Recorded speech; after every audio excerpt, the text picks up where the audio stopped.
1982 жыл Антарктиканың даласы. Ақш ғалымдары мұзды құрсауынан алып бір теңдессіз дүниенің мүсінін тауып алды. Олар бұл дүниенің әлемді таңғалдыратын ұлы зерттеу болатынына көзі жетіп, дереу зерттеу аймағына алып барды.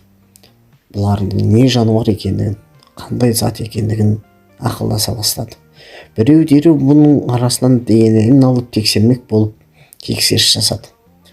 Алды зерттеуге кірісті. Дәл осы кезде иттің үрген үрісі қаттылау шықты.